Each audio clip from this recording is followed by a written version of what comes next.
2. Anna. That night, Alan was moved to another hospital, where they would fit him with an artificial leg.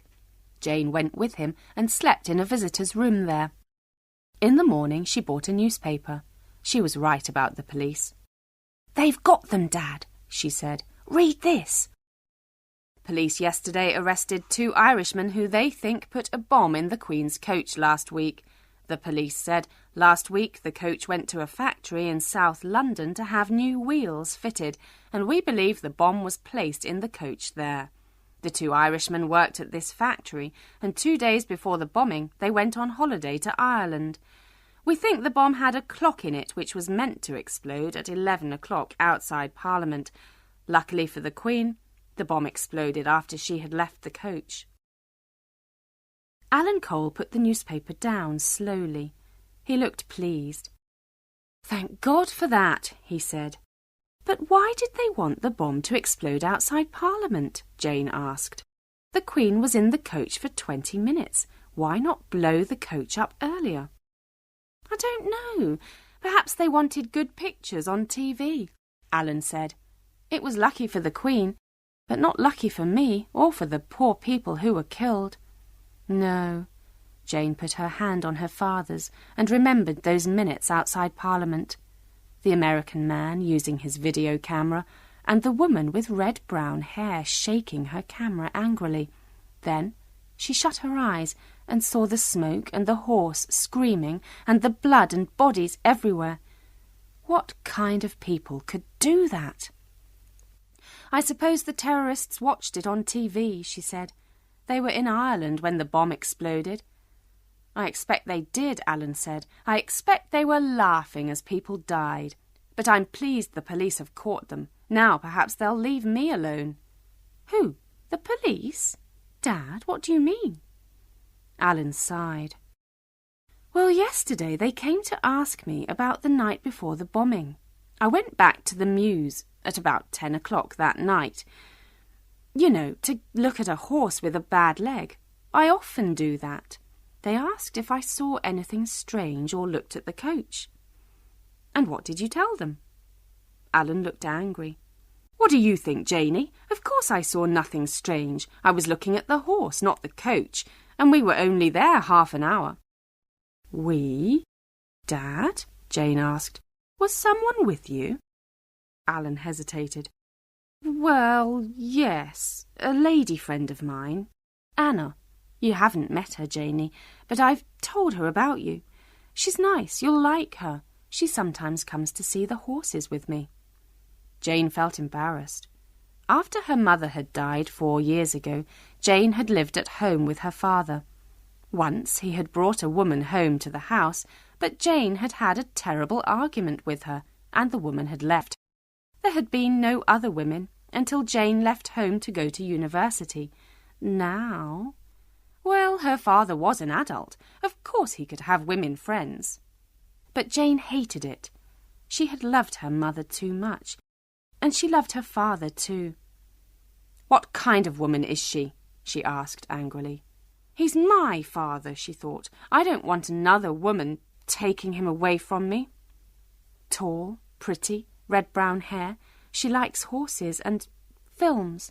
We go to the cinema a lot. "Is she in love with you?" "Well, perhaps, Janey, I don't know. I've only known her a few weeks. You'll like her, Janey. She's good fun." Jane was still angry. She couldn't stop herself. "Then why isn't she here? Why hasn't she come to visit you?" Now Alan looked embarrassed. "Well, I was going to ask you, Janey. She doesn't have a phone, you see, and perhaps she thinks I'm dead like the others. God knows what she'll think of a man with one leg. But I do want to see her, so I've written this letter. Could you post it for me, Janey, please?" Jane took the letter and read the address. Anna Barry, 14 Bowater Gardens, London, NE 11. "Dad, your name was in the newspapers. This woman can read, can't she? She must know you're alive." "Yes, but perhaps she doesn't know which hospital. I don't know. Janey, please, don't be difficult." "Have you told the police about this woman, Dad?" Not yet. Why not? They'll ask her questions, won't they? Alan sighed. Yes, I suppose so. I warned her about that in the letter. Perhaps that's why she hasn't come. You see, it's a bit difficult, Janey. Anna has a husband, and so it will be embarrassing for her if he finds out about us. Perhaps the police will want to ask her husband questions too, and then there'll be all kinds of trouble. I see, Jane said. She felt miserable. My own father, she thought, is in love with a married woman. Then she saw the tears in his eyes and his tired white face, and felt angry with herself, not him. Why, she thought, shouldn't my father fall in love? It happens to everyone, and you can't always choose the best person. Now he's here with only one leg, and I'm angry with him. I'm his daughter. I should help him. Perhaps this Anna really is a nice woman, with a cruel husband. She smiled and said, I'm sorry, Dad. Of course I'll post your letter, but isn't it a bit dangerous, sending a letter? Her husband could read it. No, it's okay. Bowater Gardens is just where she's living at the moment. It isn't her home. I don't know where her husband lives. I don't want to know. He smiled and took her hand. She's a lovely woman, Janey. Really, she is. You'll like her if you meet her, you know. Outside the hospital, Jane walked slowly down the street. She felt sad and a little lonely. I wish my mother was still alive, she thought. I wish Mum was alive now, sitting with Dad in the hospital. I don't want all these problems. Why does Dad need another woman? Oh, Mum, why did you die? I need someone to talk to. She took the letter out of her pocket and looked at it. I wonder what this Anna Barry is like, she thought.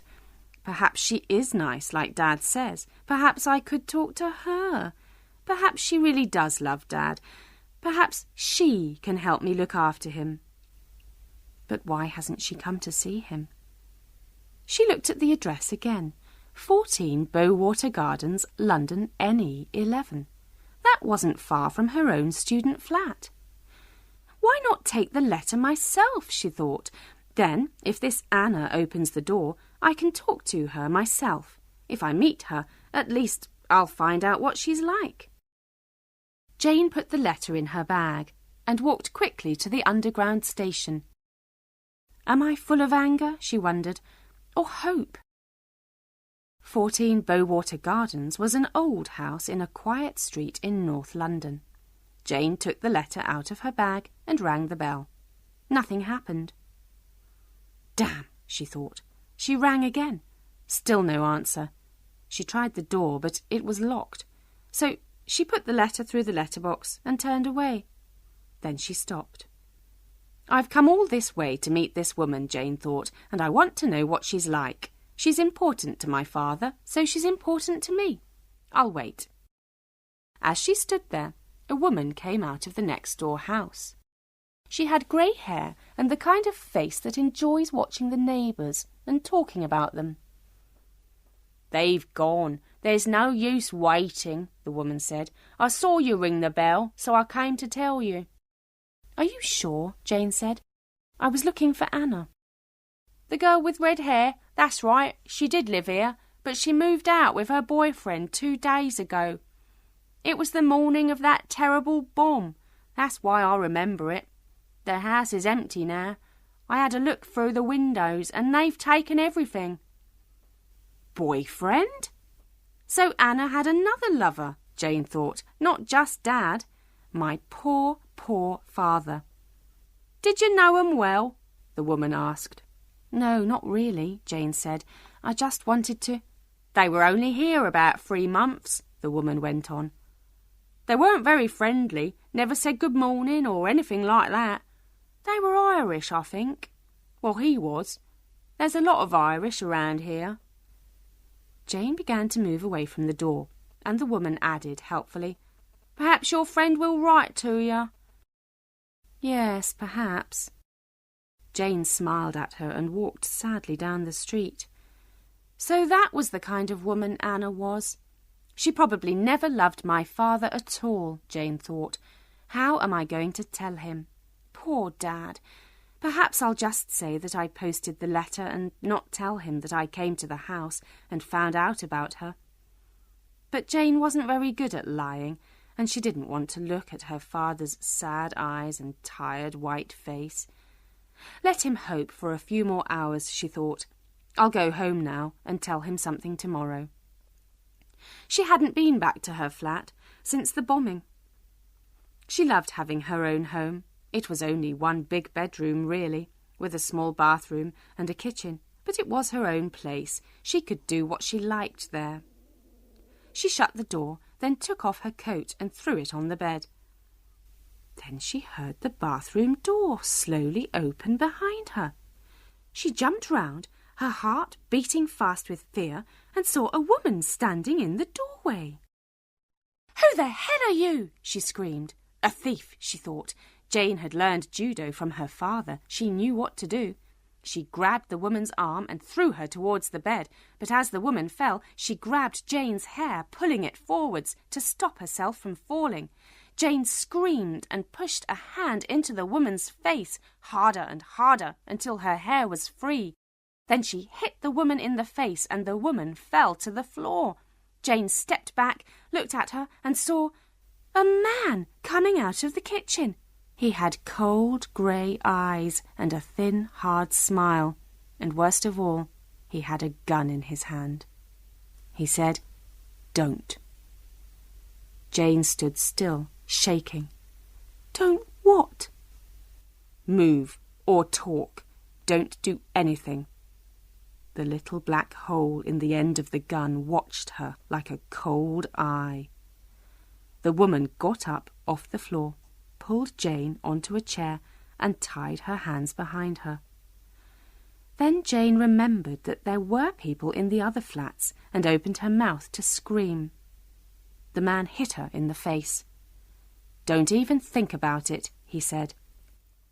He took a long piece of cloth out of his pocket and tied it twice round her head, covering her mouth and the lower part of her face. Jane felt her body shaking with fear. Who were these people? What did they want with her? She stared at the man's cold, hard face, the woman's blue eyes and red-brown hair.